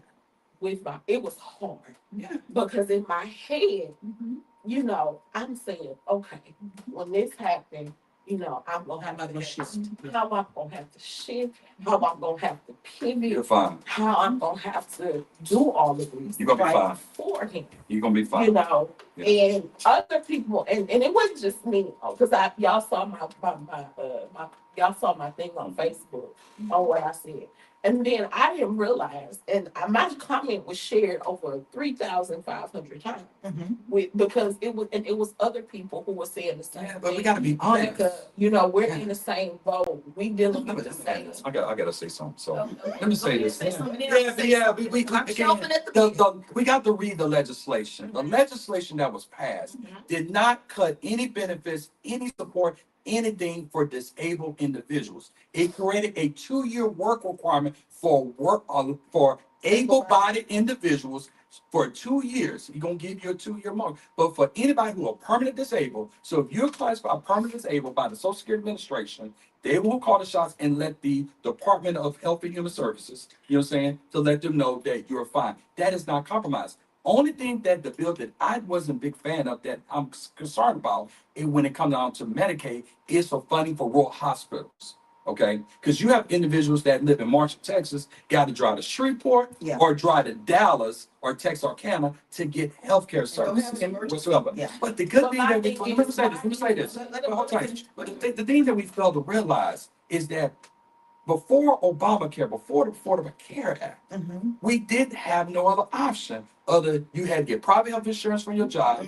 If you got it on your own, you got denied because everybody got a pre-existing condition. Or you had And then, gold card. and then you That's then right. you FPL, if you're 16 again, FPL, you got to be the federal private level to get those assistance at 16% of black folks. So the point I'm making, at least you have affordable care will give you subsidies to subsidize your premium. Now you still got to go pay when you go to the doctor. Yeah. You still got to pay your co-pays and Yeah, everything else. but still. But it's not the complimentary health care we receive in Medicaid. Okay, so with Medicaid, when the state of Texas decided not to expand Medicaid during COVID, that meant that a lot of, we all know that the state of Texas has the most uninsured people in the entire country.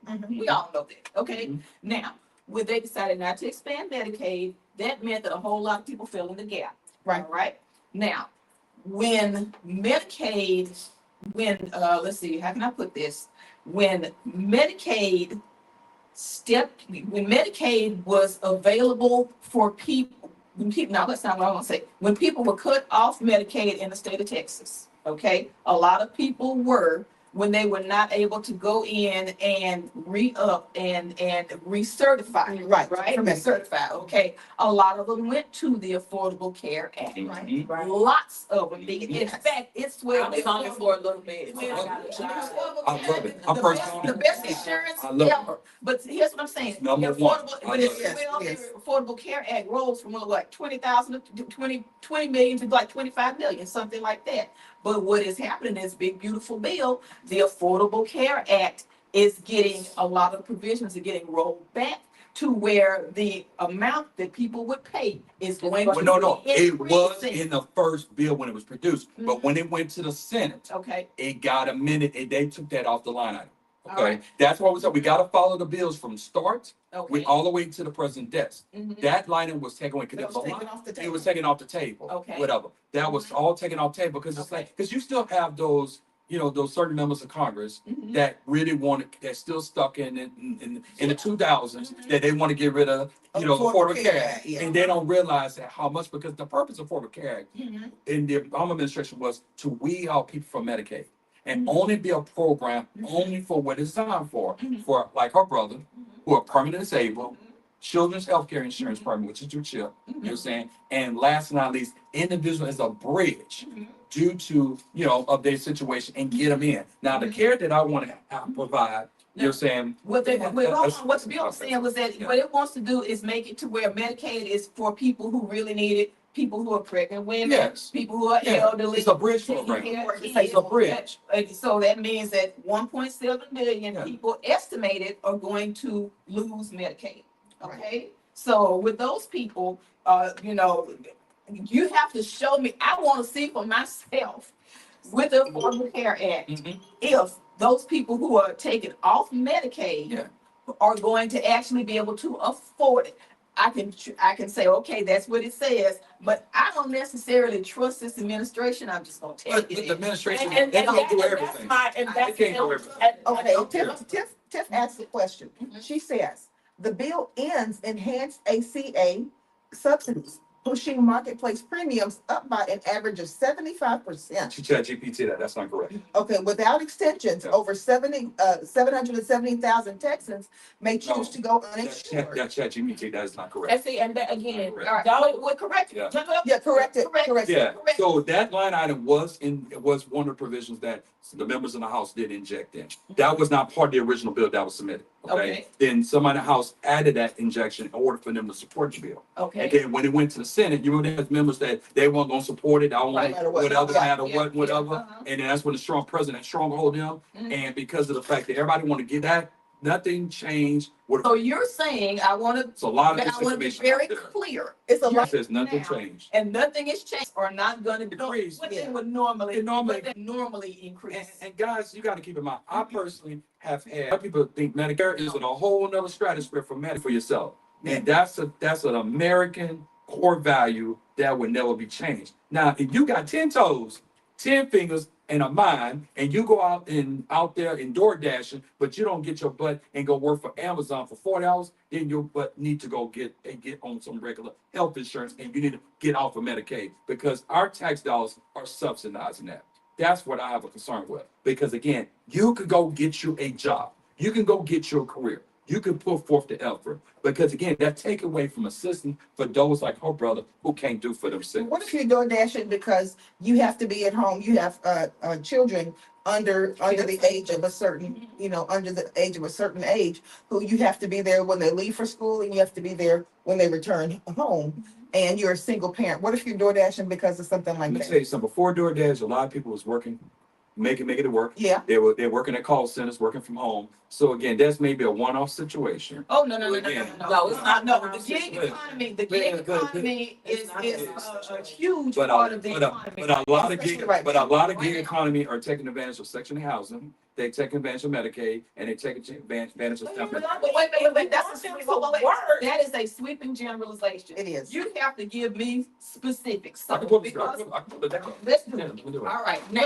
But, in the meantime. okay, Kim and Rebecca and Dedrick, no, Kim and Rebecca and Dedrick, this is an excellent conversation. Because we try to, And- again, And we're gonna have to we, wrap it up, but we Oh, gotta I'm get sorry. you back here. Yeah. No, we gotta No. get you back here. always, what the point I'm making, guys, Yeah. is that and again, that's the empathetic side of us. We always want to one-off certain situations. Mhm. We know when we go to K to 12, both of y'all educators, Mhm. you all prepare your students to make sure they go 4-year, military, or get a trade. You don't prepare your students to not excel in life. Right, The hard work that y'all put in I'll try to make sure every kid excel in life, to be viable citizens and to be great in what they're doing and perform and go into excellence. That's what y'all do. But what has happened, the fact that we have a society that like to work the system. That's just, it is what it is. some people, some people.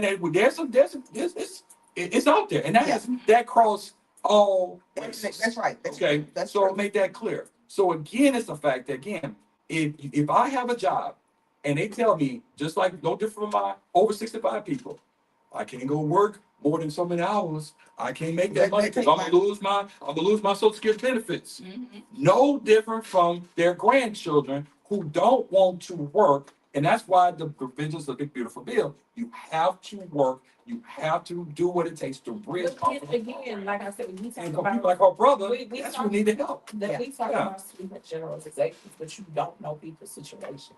What can look like a situation to you from the outside looking in, because you ain't. Now, I'm not saying there are people that don't take advantage of the system, because they know this. We know People that there are are gonna people build the that. system, yeah. But I want to not cast aspersion on people saying from the outside looking in, they're taking advantage of the system, because I don't know what's going on in their household. I don't know what's going on, and we as teachers, we see it every day. We've seen some of it, we've driven over into some of the places where those Because kids and the we're parents talking are. about physical Yeah. disabilities, but there are people who have mental disabilities, That's right. and they look just fine. To the rest of us, But because they have severe mental issues, they can't hold down the job. They can't, and they look like they got their 10 fingers, their 10 toes, and they looking like, But they go you do know, like evaluation me and too. you. Yeah. They go do You know, evaluation. So that's what I'm Who's saying. gonna do the evaluation? They go to a doctor, they get administered through the Social Security Administration, and through the Social Administration, that they advise through the local state agencies that they're. But we're still in our teachers, and we know that doesn't happen like it's supposed to. Oh. We've seen that close to her. But this is what I'm worried about. I'm concerned about them. But what I'm concerned about is the individual that worked for Big Pharma for 22 years, Mm-hmm. who was let go with a very minimal service, who cannot ever qualify for any type of Medicaid whatsoever because their tax return the last 5 years are way above FPL. Okay. Okay, home first, who didn't do a good job in savings, because most people don't say, I'm a mortgage banker. Yeah. I know what goes on everybody's checking accounts. I know Yeah. everybody's business. So I'm a subject matter expert in that department. I know what people do with their money and can't even be able to put food on their table right now, who've been laid off. Those are the ones who need, you know what I'm saying, Medicaid. Those are the ones who need SNAP. Those ones, it's because those who help themselves. Those ones where we need to take care of. Not the folks that so much who don't. So there are people that work for Big Pharma. All I'm right. just saying. No. I'm finished. No. I'm gonna finish this. Okay. Finish this. Go ahead. But finish this. You can work for Big Pharma. You can work for Walmart, HB. What's all be an educator like yourself. Just because you have these people help themselves. This is the purpose of government: is to help those to get them, bridge them back to where they was before. Not an opportunity for dependency. That's what I'm coming from. Okay. I Your think we would brother- all agree with Yeah. that. So again, there's people that do take advantage of the situation. Yeah. I don't think anybody There are disagrees people with that. that do take advantage of the system. Now, roughly 45% of the total US workforce is in the gig economy. That's over 72 million workers. That's almost half the people. That's exactly. Yeah. That does not mean it's all of the workforce. Yeah. That means that it's somebody who might be teaching and doing DoorDash. Yeah, I understand. But when I'm talking about somebody do 100% DoorDash, and Oh, was so, yeah. you know, if they're 100% there, They're why working, they are but- working? but- They're You know why, guys? You know why? Because if they do I DoorDash am- 40, I am a would mortgage say- banker. I'm a mortgage banker. I know what people get paid. Okay. Okay. I see the W-2s and the 1099s that come Okay. about Right. this. I've seen it. And I too. asked them, okay, these are your earnings for the year. Right. Yes. Yep. And so, but these individuals They're trying are to earning right below the FPL. Mhm. They know, again, They know the system. people are very smart. We don't give credit to the electorate. We don't give credit to our American people are the ones smartest. You know why they're smart? Because these two individuals made it happen. Mhm. They know right from wrong. So they know, like Susie and who go to St. Monica, and she gonna say, I can't go work more hours because I'm gonna lose my benefits. Mhm. And that is, And that is sad that But that's people real. have to be put into that position. Yes. That they feel like that's just like people who are on disability. I cannot work any more than X amount because I'm gonna lose my disability. I mean, so it is sad that people feel like they have to be put in that situation and still have to work at the same time. And then let me just say this, and I know you're ready to wrap this up. Mhm. You and I are both history teachers, and we study other countries and other countries' economies Mhm. across the world. That's what we do. Mhm. So it's flabbergasting to me that Switzerland got this figured out. And I'm not saying their systems are perfect, but it's flabbergasting that Switzerland got this figured out. Italy got this figured out, Germany, and it's not perfect. Nothing ever is. Right. Dealing with human beings, okay? But all of these major developed countries got this shit figured out, Mhm. except for the United States. Mhm.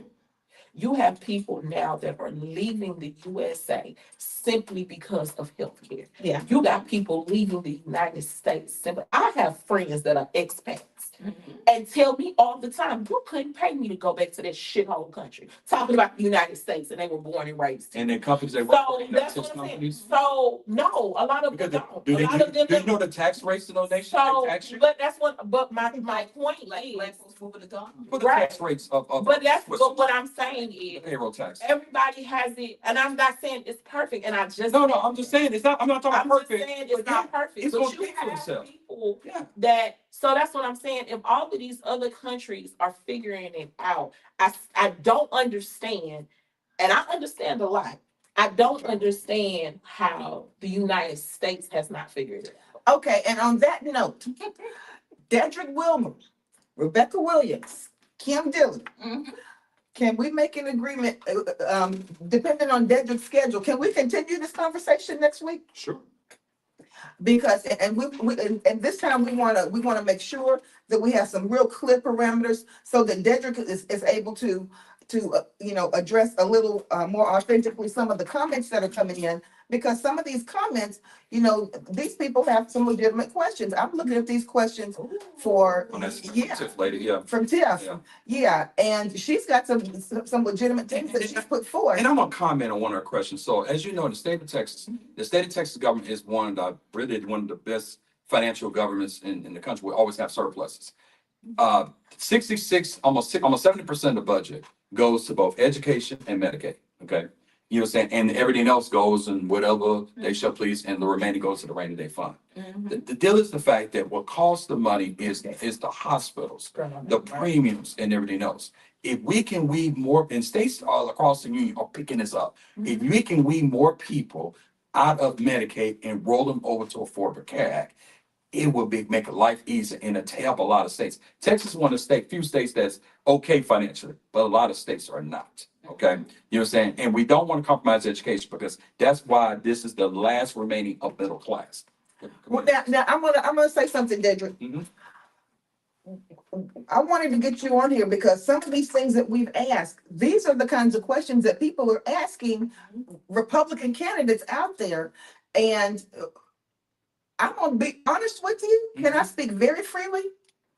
If I did not know that you were a GOP candidate, I probably would not have pegged you as one. Okay, meaning that a lot of the ideals. No, I'm not. I'm just being- No, meaning that, like, Uh-huh. yeah, I probably would have pegged you as an independent. You know, I probably would have. And the reason being is that a lot of the things that we spoke about, we share some of the same ideologies. All of us, we agreed on several things at the table. But for the things that people are concerned about, people are concerned about healthcare. That's way up there on the table. People are concerned about education. People are concerned about the rights of those with disabilities. And you've touched on some things that a lot of the GOP candidates don't make one of their priorities to even talk about, even if it is important to them. You know why? It's because there's a difference between advocate and legislate. And when you advocate, you're just trying to be friends with a specific entity or club. But when you legislate, you're not gonna have friends because you focus on policy. I'm a policy nut. I'm a policy guy. I'm a policy guru. But most people jump to politics because of advocacy.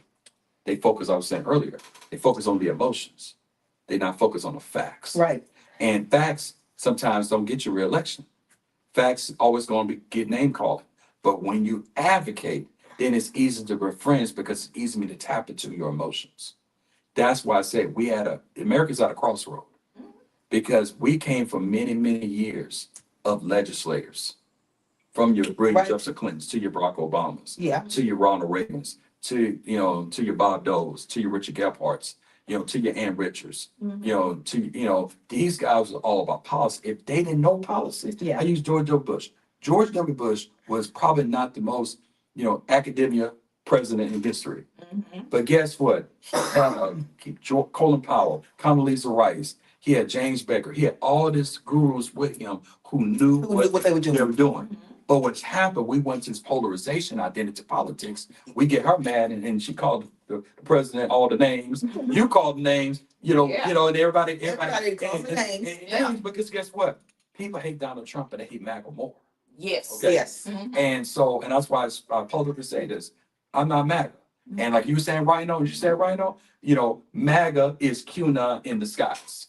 Yeah. Okay. Yeah. And so, but then, yeah. I believe that. QAnon in disguise. QAnon went away. They agree on something. Look at this. No, I just know. The Crystal West Texas podcast, bringing people Because you know what? together. I'm gonna talk about, you know what? No, I just know. Rebecca, I just Rebecca, know I'm gonna break it down to you. And I'm gonna say this to all the listening audience. I'm a black man first. Proud to be a black man. And if I die, I want to ask God to reincarnate me back again as a black man. Make that clear. The best thing, everything God ever done for me was to bring me as a brother. Mhm. Okay. But what I won't ever be is to be crazy and and worship one man. That's Because the right. only person I Yes. worship is those folks upstairs. You're not gonna have Trump on the cross at your house. Again, Oh, we, you know what I'm saying? oh, we burning it. Again, Oh, we burning it. and again, because guess We what? don't want to get. I respect, Just listen. I respect, you know what I'm saying, whoever sits in the Oval Office. Yeah. Mhm. Because I respect all branches of government. Right. But guess what? The next congressman for the 9th district or whatever district they may be joining, I make sure the fact that we hold all branches of government accountable. Yeah. And that's what's happened. But what happened, our politics have came what? So polarized, and we forget about those things. And so based on me being in the Republican circles and whatsoever, the Republican leadership is very, very, very, very good. Okay. From Fort Bend to Harris County. I'm talking about the leadership, good people.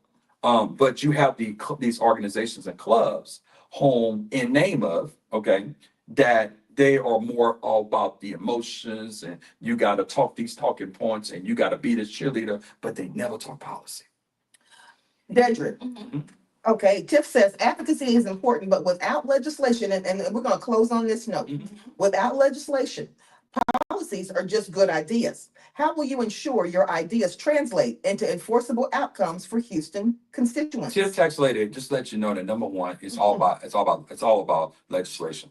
That's how you have from your ordinances all the way down to bills, all the way down to laws. That's how this nation is created. It's created on laws and also to accountability, which it comes with enforcement or as well as oversight, along with regulations. Right. So we have to have that and everything else. For as advocacy, it's all stay in your lane. We let the preachers be the preachers. We let the non-for-profits, NGOs do their thing. But what's happened, we have this mixed bag because again, it creates the emotions that we have now. And that's why nobody want to work together as one. Right, that's You got, because you have two types of people that lead us. You got attorneys who keep things messy. And you have non-for-profits not there to solve problems. Who's solving problems now? Because if I keep reminding you that the white man is racist and they want to stop you, it takes your eye off on what the real problems are.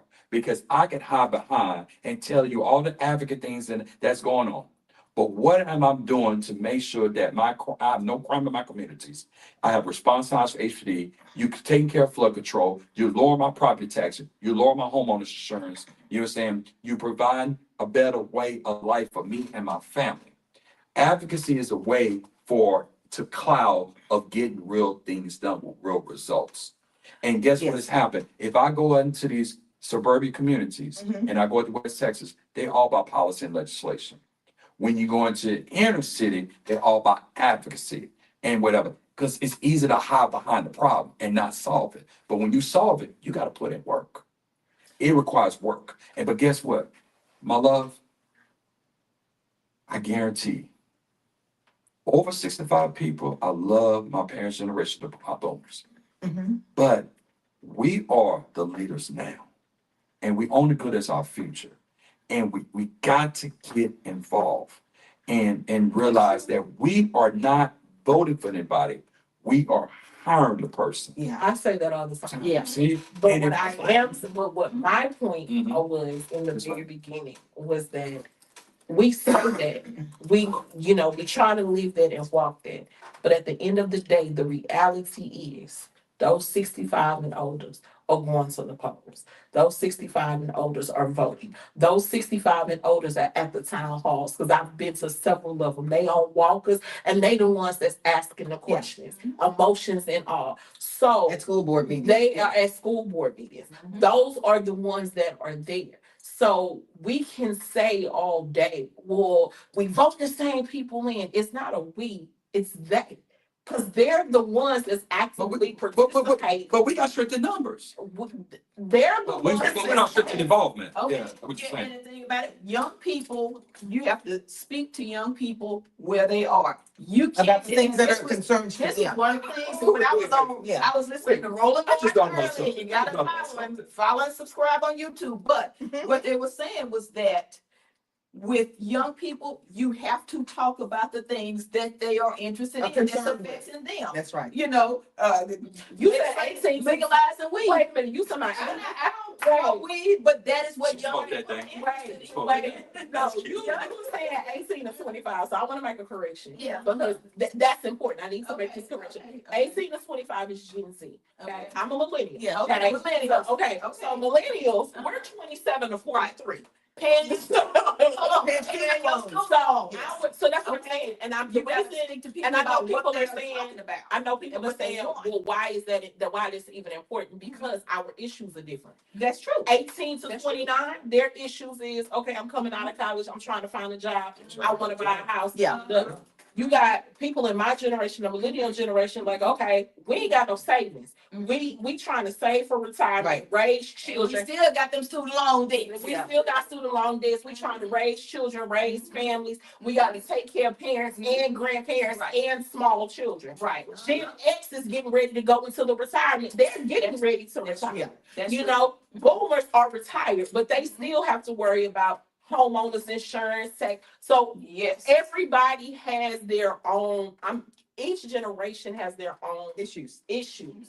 What I'm saying is, like you said, Mhm. we have to have people to speak to the issues that are Important. important. It's- But that's on the It's all- front end. It's all. But the back end of that is that we all have to get involved in the process. That's right. The problem is, and I will say this till the cows come home, is that we are not, it's not that we're outnumbered, we're outorganized. That is our That's biggest right. problem. That's true. But also, That's true. but And the reason, and like I said, and I kept saying, and I'm still saying, everybody's talking about the older people, this, we keep electing the same people, but these are the same people that are getting out and voting. The saying is true. You don't vote, you don't have a voice. I have voted in every single election there is at my young age. Me too. So I'm talking city, No. state, national, I vote. But how many people at 43, at 41, I'm aging myself. How many of them don't get out and vote? I have to send out Many. reminders to go vote. So you can't expect a change if you don't get But- up and make that change. But Rebecca, I say this, and Kim and Crystal, I say this loud and clear. Mhm. The people who are elected in our urban areas are over 60 years old, Oh, yeah. okay? Oh, And yeah. so again, and the individuals who try to go in, that especially my generation, who are Gen X's, Mhm. you're saying, they won't give us the opportunity. You're saying they frown upon us. And so again, and that only happens in our urban dense areas. You go to suburbia, you go in rural areas, they recycle. They do. They recycle Mhm. because we don't believe in a succession plan. We don't believe in Yeah. passing the torch. It's no different from the preachers who at 85 years old, still in the pulpit, and your doggone social pastor been with for 30 years. He's 60 years old now, Yeah. and you never pass the torch. We gotta let go the grip. Mhm. Well, We I gotta mean, let Well, go. Kim, on that note, Go ahead. okay, That's okay. okay, That's we okay. got, We'll come back. yeah, We'll yeah, come we back. got We'll to, come yeah, back. we have Come got back. to, and we're gonna make sure Come back. that. Americans tonight. As That's Dedrick,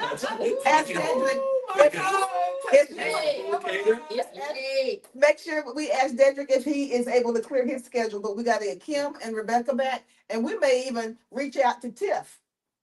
You know? Tell tips out ChatGPT. Not kidding. But yeah. we may even reach out to Tiff because Tiff is one of those voters. Yeah. She's a constituent. Yeah. But guys, if you want to continue having these questions, asking questions and having them answered, all of us are going to have access to these comments. And it's Yeah. about faith. It's definitely faith. about faith. But Dedrick Wilmer, Rebecca Williams, Kim Dillard, I want to thank you all for being here. I don't think we have ever had a podcast this spirited. Okay, but That's a tough conversation. that's right. That's right. But that's how you get problem solved. You have to have the tough conversations, and you have to have the be able to come to some type of meeting of the minds on some things. Maybe not everything, but on some things. But ladies and gentlemen, like we say every week, Kim, Rebecca, Dedrick, we can do it. See you Bye, later. guys.